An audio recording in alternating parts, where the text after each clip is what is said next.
February 8th, 1945.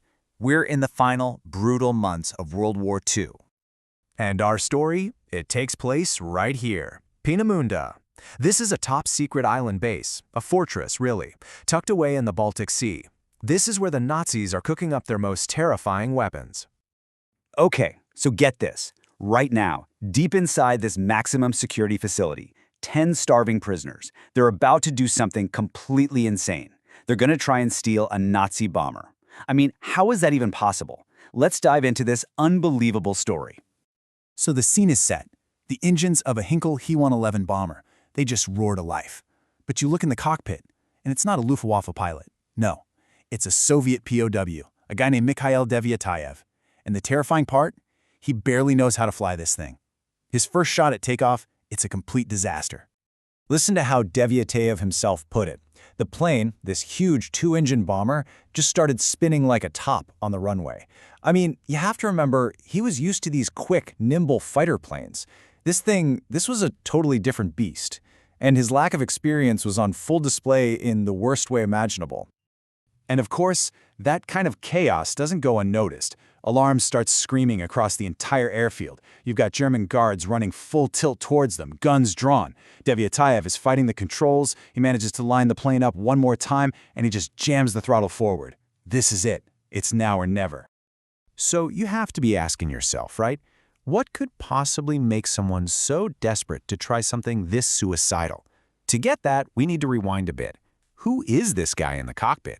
And how in the world did he end up in this literal hell on earth? Well, this was no ordinary prisoner. This was Mikhail Devyatayev, a senior lieutenant in the Soviet Air Force. We're talking about a decorated fighter ace, a real pro with 9 confirmed kills. But back in July of '44, his luck just ran out. He got shot down over Ukraine and was captured. Now, for a captured Soviet pilot, things were usually grim, like executed on the spot grim. So Devyatayev had to think fast. He made a life-or-death call. He swapped his identity with a dead infantry soldier. And that decision, yeah, it saved his life, but it sent him to a place you could argue was even worse than death.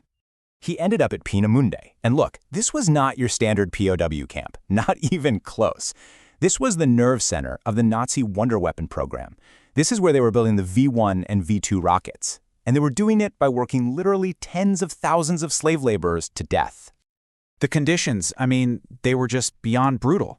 Devyatayev even remembered one punishment so twisted it had its own name, 10 days of life. And just before this escape attempt, Devyatayev himself was sentenced to it. He knew for a fact that he was a dead man walking. So escape? It wasn't really a choice. It was the only sliver of a chance he had. And so, out of that desperation, a plan started to form. A plan so bold, so completely insane, you almost have to think it just might work. Let's call it the Heinkel Gambit. The plan they cooked up was, well, it was built on this cold, hard, desperate logic. It was straightforward, sure, but every single step was a potential death sentence. First, they got a team together. Then, they waited for the perfect moment, lunch break, when the guards were distracted. And then, bam! One of them takes out their lone guard with a crowbar. They grab the uniform, march out to that bomber, and get ready to fly. But here's the really critical part. Devyatayev was basically betting his life and the lives of 9 other men on a massive bluff. Sure, he'd picked up the basics by secretly studying wrecked planes on the airfield, but he had no idea how to actually start a Heinkel. He'd never flown a big bomber like this. And that instrument panel? Just a bunch of German words he couldn't read. This was the ultimate all-or-nothing gamble. Okay, so let's go right back to that cockpit. The guards are getting closer and closer. Devyatayev is just frantically hitting switches, trying to get the plane started, and nothing. Absolutely nothing is happening. Can you even imagine the horror of that moment? He's pushing all the buttons he can see, but the dashboard is completely dark. The plane's batteries are missing. He thought, this is it, we failed. But then, one of his guys sprints out of the plane, finds a mobile battery cart, and somehow drags it over. In this mad scramble, they get it hooked up. The engines cough, and then they roar to life. They're in the air. After 2 absolutely chaotic tries, they have clawed their way into the sky. But here's the thing. They've just escaped one prison to fly straight into a giant trap. Why? Because behind them, German fighters are scrambling to shoot them down. And up ahead, Soviet anti-aircraft guns are ready to blast any German plane out of the sky on sight. That entire flight was just one near-death experience after another. At one point, a German fighter actually spots them, and Devyatayev has to dive into the clouds to lose him. Then he's got to figure out some random lever, the elevator trimmer, just to keep the plane from falling out of the sky. And right as they cross over the front line, their own side, the Soviets, opened fire, shredding one of the wings and hitting 2 of his men.